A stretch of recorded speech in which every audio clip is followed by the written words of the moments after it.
तो देखिए, दतिया इलेक्शन से जुड़ी लगातार तस्वीरें सामने आ रही है और इस बीच 3 घंटे मतदान को पूरे हो चुके हैं। सुबह 9 बजे तक 16.33% मतदान हुआ है और लगातार सुबह से ही मतदान प्रक्रिया शुरू हो चुकी है। 7 बजे से ही मताधिकार का प्रयोग करने लोग घरों से निकल रहे हैं और जैसे जैसे दिन चढ़ रहा है लोगों की संख्या भी बढ़ रही है, कतार भी बढ़ती जा रही है। 291 बूथ यहां पर तैयार किए गए हैं जहां पर लोग लगातार पहुंच रहे हैं। दतिया से इस वक्त की बड़ी खबर, उपचुनाव में अब तक 16.33% वोटिंग हो चुकी है। ये 9 बजे तक के आंकड़े हैं, अभी 1 घंटे और बीत चुके हैं, 10 बज गया, 3 घंटे पूरे हुए हैं। 9 बजे तक 16.33% मतदान हो चुका है।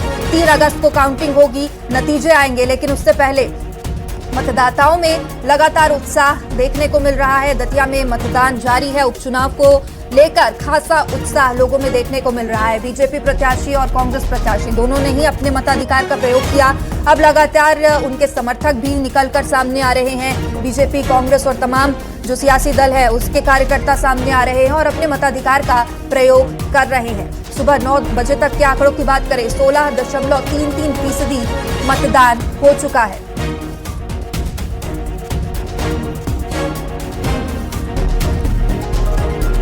तो चलिए, लगातार हम महा कवरेज तो दिखा ही रहे हैं दतिया उपचुनाव को लेकर। ग्राउंड जीरो पर हमारे सहयोगी लगातार मौजूद है और इस वक्त हमारे साथ एक खास पैनल भी दतिया उपचुनाव को लेकर मौजूद है।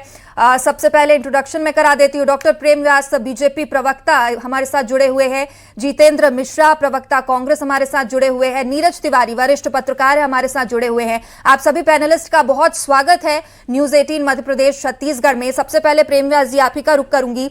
दतिया उपचुनाव, मां पीताम्बरा के आशीर्वाद के साथ जो बीजेपी प्रत्याशी है उन्होंने दिन की शुरुआत की। मां पीताम्बरा के आशीर्वाद तो मिल गए, क्या लगता है जनता का आशीर्वाद उन्हें मिलेगा? देखिए, मुझे लगता है निश्चित रूप से मां पीताम्बरा माई का आशीर्वाद तो है, रत्नगढ़ वाली माता का भी आशीर्वाद है और 7 मंजिला जो भवन वहां पे निर्मित हुआ था उनका भी आशीर्वाद है, साथ ही क्षेत्रीय जनता का आशीर्वाद है। और ये प्रदर्शित करता है कि आदरणीय मुख्यमंत्री जी की जब सभा होती है तो वहां पर हजारों की संख्या में भीड़ और आम जनता वहां पर सहभागिता प्रदर्शित करती है। तो मुझे लगता है जो रोष जनता व्यक्त कर रही है, निश्चित रूप से जो एक भूल जनता के द्वारा की गई थी उसको सुधारात्मक प्रक्रियाओं में आज सम्मिलित करना चाहती है। इसीलिए जनता वहां पर जितने कार्यक्रम, रोड शोज, आदरणीय मुख्यमंत्री जी द्वारा उद्बोधन, हमारे कार्यकर्ता 291 जो शक्ति केंद्र, उनके माध्यम से जनता से संवाद रहते और जनता का एक सकारात्मक प्रभाव और संदेश भी मुझे लगता है इस चुनाव में देखने को मिल रहा है। निश्चित रूप से आज बहुतायत में जिस तरह से प्रारंभिक अवस्था में वोट गिरे, जिस तरह से प्रारंभिक अवस्था में लोग निकल कर आए हैं और शासन की व्यवस्था है, एक तरफ जो झूठ प्रदर्शित किया जा रहा था लगभग 2 दिनों से कि जिस तरह से अधिकारियों को डराने की बात हो या जिस तरह से 50 करोड़ की बात हो, तो तथ्यहीन, आधारहीन आरोप लगाने का कार्य कांग्रेस पार्टी कर रही है। भारतीय जनता पार्टी वहां पर धरातल पर है, कार्यकर्ता धरातल पर है। चुनाव आयोग पूर्ण संवेदनशीलता के साथ में वहां पर अपने कार्यों का निर्वहन कर रहा है। मुझे लगता है 3 तारीख के पूर्व ही आज जनता का जो जनादेश है वो स्पष्ट हो जाएगा कि वहां की जनता भय मुक्त विकास। बिल्कुल प्रेम जी, जनता तो वो 3 अगस्त को ही बताएगी क्या जनता ने चुना है। जितेंद्र जी, इससे पहले तस्वीरें सामने आई, कांग्रेस के जो प्रत्याशी है घनश्याम सिंह, उन्होंने वोट डाला, अपने मताधिकार का प्रयोग किया। साथ ही उन्होंने एक बड़ी बात यह भी कही कि जनता इस बार बीजेपी का अहंकार तोड़ेगी। कितना इत्तेफाक रखते हैं इस बात से? देखिए, मैं सुबह से लगातार आप लोगों के बीच में हूं।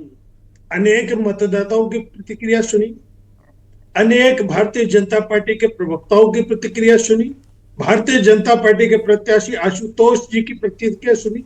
सभी एक बात कह रहे हैं कि दतिया को भयमुक्त प्रशासन देना है। यही लड़ाई हम लड़ रहे थे कि दतिया को अहंकार से मुक्त कराना है, दतिया को आतंक से मुक्त कराना है। और हमारी बात की पुष्टि आज आपने देखा प्रेम व्यास जी ने भी की है।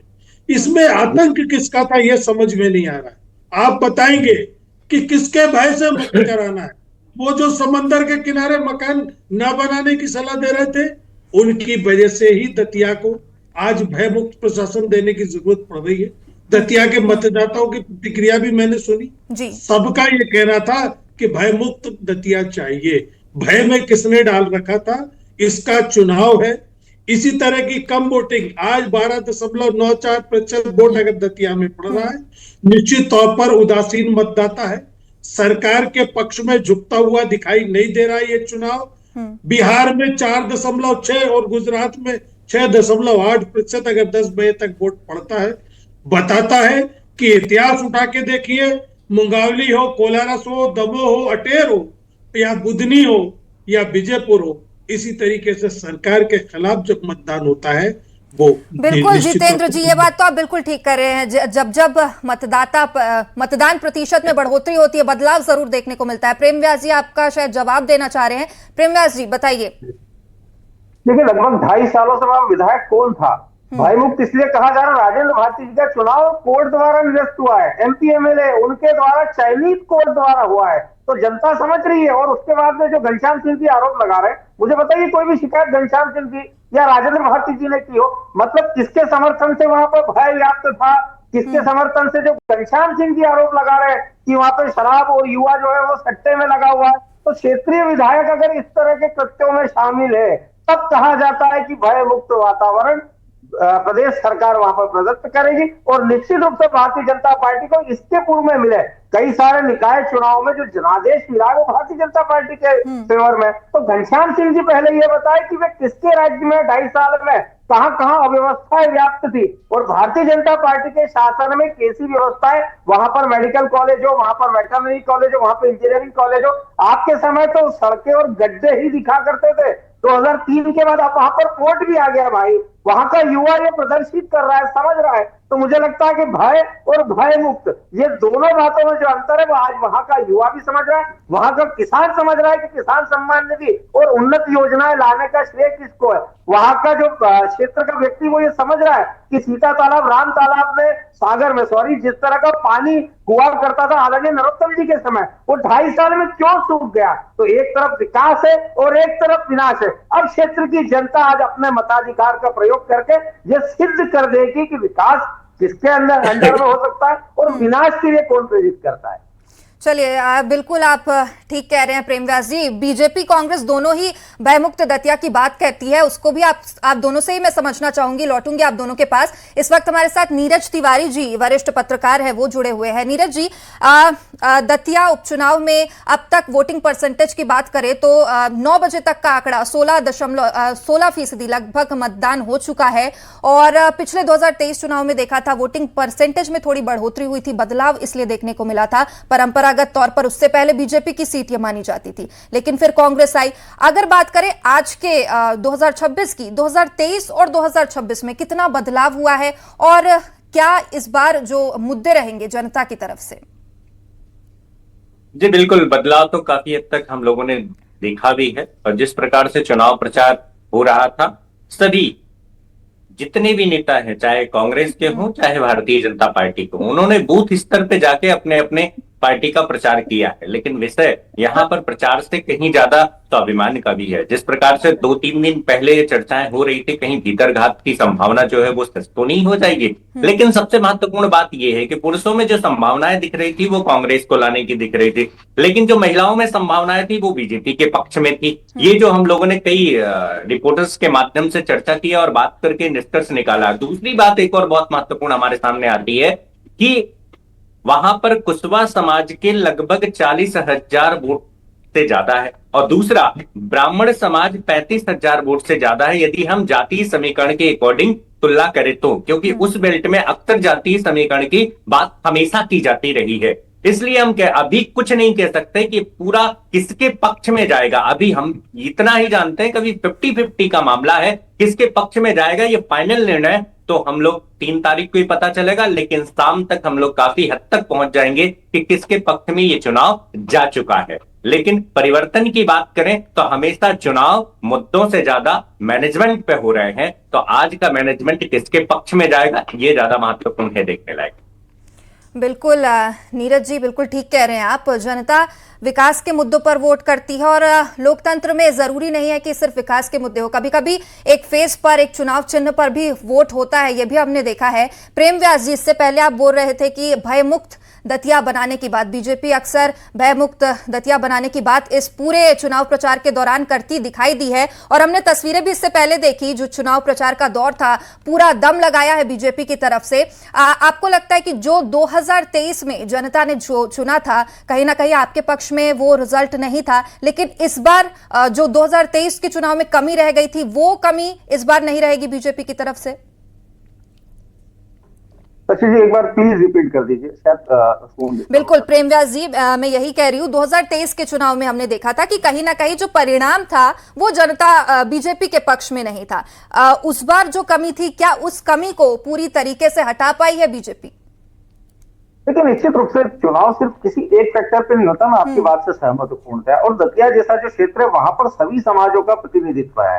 कई सारी समाज वहां पर जो है निर्णायक भूमिका में रहती। लेकिन प्रश्न ये उठता है कि आपने सबका विकास, सबका सम्मान और सबका विश्वास ये अर्जित किया है कि नहीं। 2023 में कुछ फ्लोटिंग वोटर्स थे लगभग 6 से 7 हजार, जिनके कारण एक परिस्थिति निर्मित हुई। उसके बाद में जितनी वहां पर यात्राएं निकली, जितने वहां पर कार्यक्रम हुए, वहां पर जनता की भागीदारी और बहुतायत में जनता का समर्थन जो हमको मिला है। और इसके पूर्व में निकाय चुनाव, कई सारे क्षेत्रीय चुनाव जो थे उसमें जनता ने बढ़ चढ़कर भारतीय जनता पार्टी को जो है वोट देने का कार्य करा। तो मुझे लगता है जनता का जो जनादेश है वो 2023 के बाद से जो वहां पर अव्यवस्थाएं व्याप्त हुई है, वहां पर जो क्षेत्रीय अव्यवस्थाएं व्याप्त हुई है, विकास में कमी हुई है। और आप मुझे बताइए एक भी रैली कांग्रेस की ऐसी हो जिसमें कांग्रेस के वरिष्ठ नेताओं ने 2.5 साल के विकास का ब्यौरा दिया। लेकिन भ्रष्टाचार की बात करना, झूठ अनर्गल बातें करना, अधिकारियों को कहना तुम्हारी जिंदगी खराब कर दूंगा, 50 करोड़ रुपए के बेफिजूल आरोप लगाना और अपने ही स्टार प्रचारकों का वहां उपस्थित ना होना,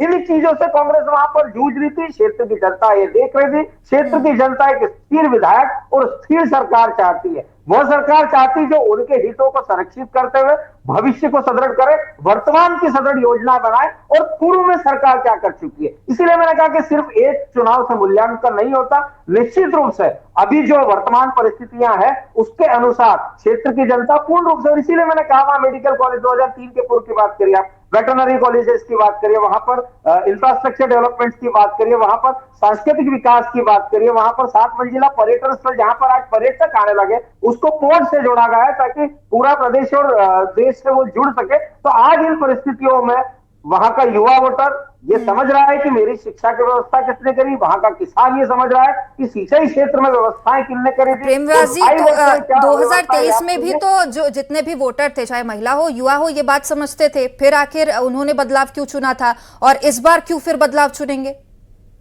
नहीं शशि जी, मैंने इसीलिए कहा कि 3 बार का एक लंबा कार्यकाल था आदरणीय नरोत्तम जी का, और 6 से 7 हजार, मैं मानता हूं हर चुनाव में फ्लोटिंग वोटर्स होते हैं, लेकिन इसके पूर्व में अगर 3 बार समर्थन, अपूर्ण समर्थन भारतीय जनता पार्टी को मिला है, और निश्चित रूप से उसके बाद की परिस्थिति, कई सारे निगम चुनाव, कई सारे क्षेत्रीय चुनावों में पुनः भारतीय जनता पार्टी के प्रति आकर्षण और जो कार्य हमने किए हैं उसके प्रति समर्थन, ये प्रदर्शित करना। पता ही है ना, 2.5 साल में जो हंस रहे हैं, कौन सा विकास कार्य करा भाई? कौन सी रैली में आपने बताया है कि 2.5 साल में हमने दतिया में ये करा था?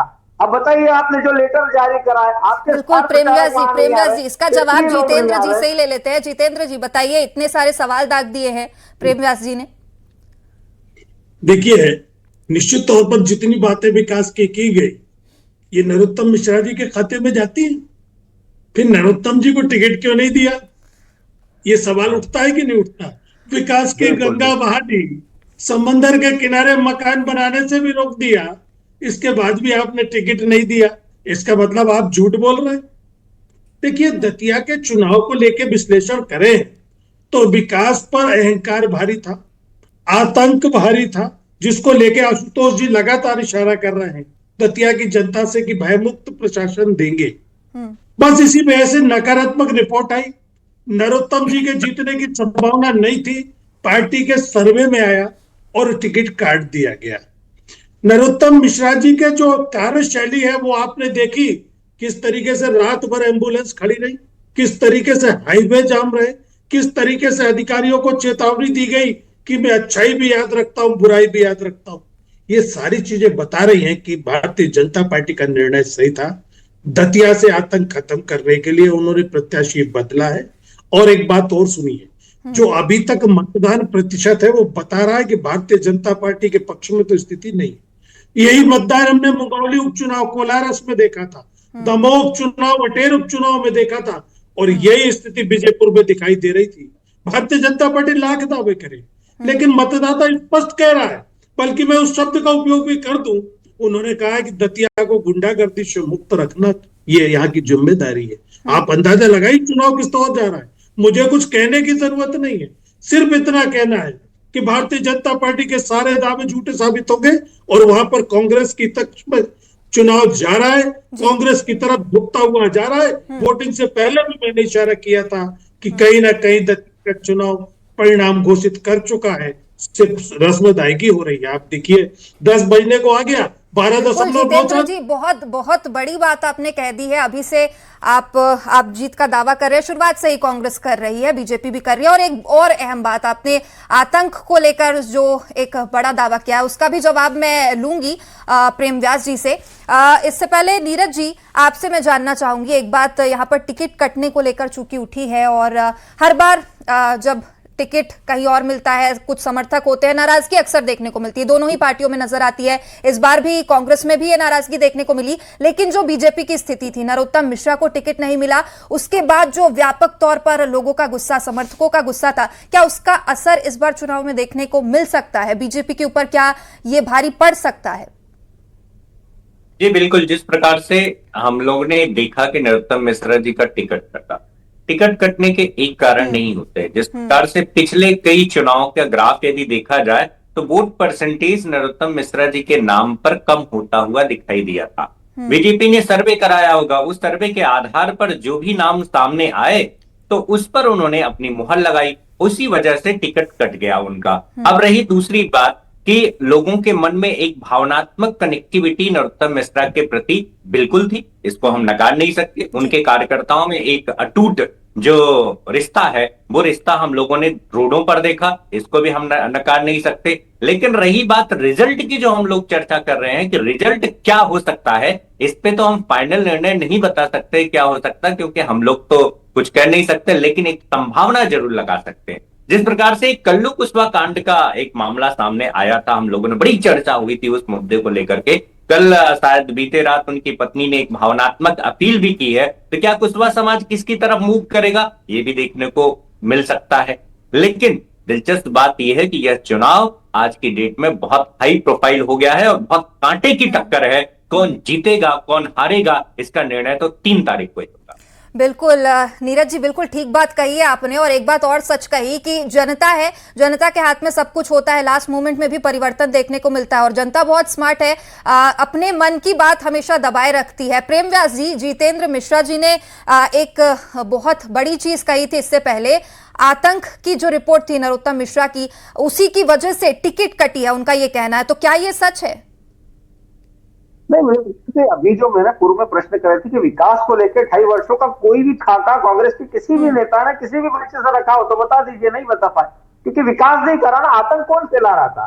आतंक यही लोग फैला रहे थे लगभग 2.5 वर्षों में। इसीलिए तो आपसी नेताओं की सहमति नहीं थी। बाहर से सेवड़े सीट से जो आते थे राज परिवार के सदस्य, उनको टिकट दिया गया। जिगना गांव में जब पहुंचे थे तो दलित समाज ने विरोध करा भाई। उन्होंने कहा कि तुमको राजतंत्र के जो है संरक्षक ही मिलते हैं, लोकतंत्र के संरक्षकों को तुम टिकट ही नहीं देते हो। उसके बाद में मलखान सिंह जो पूर्व के डकैत थे, उनको एक गांव में पहुंचाकर और चुनाव प्रचार करा। चलिए, अब समय की थोड़ी कमी है, माफी के साथ आप सभी को रोकना चाहूंगी।